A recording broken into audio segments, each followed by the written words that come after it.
கர்த்தாவே என் ஊழியத்தை ஆசீர்வதிங்க, என் குடும்பத்தை ஆசீர்வதிங்க, என் தொழிலை ஆசீர்வதிங்க சொல்றது தப்பு இல்லை. அப்படி ஜெபித்ததுக்கு அப்புறம் என் குடும்பம் ஆசீர்வதிக்கப்பட்டிருக்கிறதாக, என் தொழில் ஆசீர்வதிக்கப்பட்டிருக்கிறதாக, என் கையின் பிரயாசம் ஆசீர்வதிக்கப்பட்டதை நான் பார்க்கணும். நான் எதை பார்க்கிறேனோ அப்படி மாறுறேன். கர்த்தர் யோசுவாவை நோக்கி, இதோ எரிகோவையும் அதன் ராஜாவையும் யுத்த வீரரையும் உன் கையிலே ஒப்பு கொடுத்தேன். நம்ம அப்படியே மொட்டையா படிச்சு போயிடுவோம். இதோ எரிகோவையும் ராஜாவையும் யுத்த வீரரையும் உன் கையிலே ஒப்பு கொடுத்தேன். அந்த இதோன்னு சொல்றாரு பார்த்தீங்களா, அதான் திறவுகோல். இதோன்னா உற்றுப்பார், உன் கையில் அவைகளை உற்று கொடுத்தேன் என்பதை உற்றுப்பார். இன்னைக்கு மக்களுடைய பிரச்சனை என்ன, பார்க்கறதான் பிரச்சனை. சுகத்தை பார்க்க முடியல, வெற்றியை பார்க்க முடியல, தலையா இருக்கிறத பார்க்க முடியல, வாளா இருக்கிறத பார்க்குறாங்க, ஜெயிக்கிறதா பார்க்க முடியல, தோல்வி அடைகிறத பார்க்குறாங்க, சுகமாக இருக்கிறத பார்க்க முடியல, வியாதிப்பட்டவர்களாக பார்க்குறாங்க. கர்த்தருடைய வாக்கு தத்தங்கள்லாம் நம்மை குறித்து தேவன் வைத்திருக்க விஷன், கிறிஸ்துவுக்கள் வாக்கு தத்தங்கள்லாம் ஆம் என்றும் ஆமீன் இருக்க. எதை பார்க்கிறீர்களோ அந்த சாயலாக மாறி கவனிங்க. முக்கியங்க, விஷன் முக்கியங்க. ஆபிரகாமுடைய 2வது மனைவி ஆகார் பிள்ளை பெற்றதுக்கு அப்புறம் சாரால் துரத்தி விடப்படுகிறார்.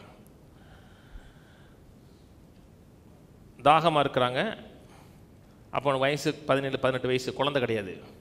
சில பிரசங்கம் பண்ணும்போது இஸ்மவேலை ஆகார் தோளில் போயிட்டு போனா அப்படி பேசுகிறாங்க.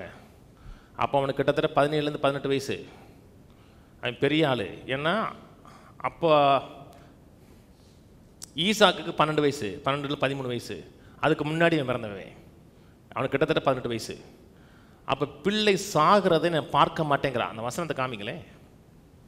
ஆதியாகமம் 21:16 பிள்ளை சாகிறதை நான் பார்க்க மாட்டேன் என்று எதிராக அம்புவாயும் தூரத்தில் போய் உட்கார்ந்து சத்தமிட்டு அழுதாள். தேவன் பிள்ளையின் சத்தத்தை கேட்டார். தேவதூன் வானத்திலிருந்து ஆகாரை கூப்பிட்டு, ஆகாரே, உனக்கு என்ன சம்பவித்தது? பயப்படாதே. பிள்ளை இருக்கும் இடத்திலே தேவன் சத்தத்தை கேட்டார். கீழே, நீ எழுந்து பிள்ளை எடுத்து அவனை உன் கையில் பிடித்து கொண்டு போ, அவனை பெரிய ஜாதியாக்குவேன் என்றார். தேவன் அவருடைய கண்களை திறந்தார். அப்பொழுது அவள் ஒரு தண்ணீர் துறவை கண்டு போய் துருத்தியிலே தண்ணீர் நிரப்பி பிள்ளைக்கு குடிக்க கொடுத்தாள். கவனிங்க, பிள்ளை சாகிறத பார்க்க மாட்டேங்கிறா.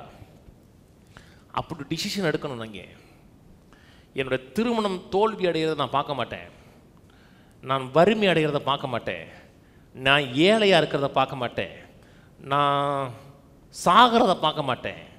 இந்த பார்க்க மாட்டேன்னீங்கன்னா ஆண்டவர் பார்க்கறதுக்கு ஒன்று காம்பார். இப்போ சொல்கிறா, பிள்ளை சாகிறதை நான் பார்க்க மாட்டேன். அப்போ எதை பார்ப்பேன்னா, கர்த்தர் கண்ணை திறக்கிறார். கண்ணை திறந்து ஒரு துறவை காமிக்கிறார். கண்ணை திறக்கிறார், பார்க்க வைக்கிறார், ஜெயம் உண்டாகுது. 2 ராஜாக்கள் 6ஆம் அதிகாரத்தில் ஒரு பெரிய சேனை வருது எலிசாவை பிடிப்பதற்காக. அப்போ எலிசா சொல்லுகிறார், அவர்களோடு இருப்பவரை பார்க்கல நம்மோடு இருக்கிறவர்கள் அதிகம். வேலைக்காரன் நினச்சிருப்பான்னு இருந்தாலும் எந்த கணக்கு வாத்தியார்ட்ட கணக்கு படித்தார் தெரியல. அங்கே 1000 பேர் இருக்கா, நம்ம 2 பேர் தான் இருக்கோம். 1 2 1000 தப்புன்னு நினைக்கல. அப்போ சொல்கிறாரு, வேலைக்காரருடைய கண்களை திறந்தல்லுங்கிறாரு.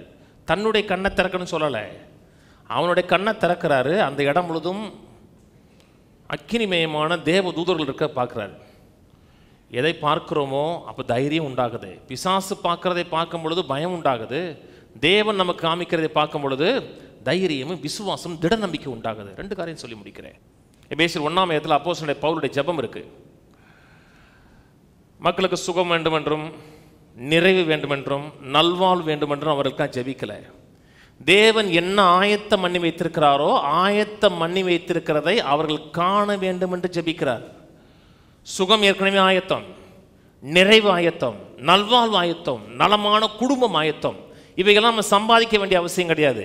சம்பாதித்து வைத்திருக்கிறார். சம்பாதித்து வைத்திருக்கிறதை நான் பார்க்கணும். கர்த்தாவே என் ஊழியத்தை ஆசீர்வதிங்க, என் குடும்பத்தை ஆசீர்வதிங்க, என் தொழிலை ஆசீர்வதிங்க சொல்றது தப்பு இல்லை. அப்படி ஜெபித்ததுக்கு அப்புறம் என் குடும்பம் ஆசீர்வதிக்கப்பட்டிருக்கிறதாக, என் தொழில் ஆசீர்வதிக்கப்பட்டிருக்கிறதாக, என் கையின் பிரயாசம் ஆசீர்வதிக்கப்பட்டதை நான் பார்க்கணும். நான் எதை பார்க்கிறேனோ அப்படி மாறுறேன். சுகம் இவர்களுக்கு கொடுக்க வேண்டும் என்று ஜெபிக்கிறேன்னு சொல்லலை, அதை பார்க்கணும் ஜெபிக்கிறார். மீட்பில் அவர் என்ன உண்டாக்கி இருக்கிறாரோ அதை பார்க்கணும் ஜெபிக்கிறார். நான் வாளா இருக்க மாட்டேன், தலையா இருப்பேன், கீழா இருக்க மாட்டேன், மேலா இருக்கப்பேன், வருகிலும் ஆசீர்வதிக்கப்பட்டிருப்பேன், போகிலும் ஆசீர்வதிக்கப்பட்டிருப்பேன், என் பிள்ளைகள் ஆசீர்வாதமா இருப்பாங்க, என் குடும்பம் ஆசீர்வாதமா இருக்குங்கிறதை பார்க்கிறோம், அப்புறம் பேசுறோம். கவனிங்க, ஆவியானுடைய லாங்குவேஜ் என்பது விஷன் அண்ட் ட்ரீம்ஸ், சொப்பனமும் தரிசனமும். அந்நிய பாஷை பேசுவது நல்லது, ஆவியினால் நிறைந்து ஜெபிப்பது நல்லது, ஆவிக்குரிய வரங்களை பயன்படுத்துவது நல்லது, இதெல்லாம் நல்லது. இவை எல்லாம் இருந்து ஆவியின் வரங்களால் வார்த்தைகளை பேசி என்னுடைய மூளை எம்டியா பிளாங்கா இருந்துச்சுன்னா அது வெற்றியான வாழ்க்கை இல்லை. அந்நிய பாஷை பேசுகிறேன், தேவனோட வாக்குத்தத்தங்களை பேசுகிறேன், நிறைவே பேசுகிறேன், பேசுகிறது மட்டுமல்ல, தேவன் என் மனதில் வைத்திருக்கிற படங்களை காமிக்கிறாரு, அதை பார்க்கும் பொழுது அந்த சாயலாக மாறுறேன். அந்நிய பாஷை பேசணுமா? பேசணும். வரங்களை பயன்படுத்தணும், பயன்படுத்தி என் மனதில் ஒரு விஷயம் உண்டாகணும். அதான் ஆவியானவரால் நிறைந்து வழிநடத்தப்படுகிற வாழ்க்கை.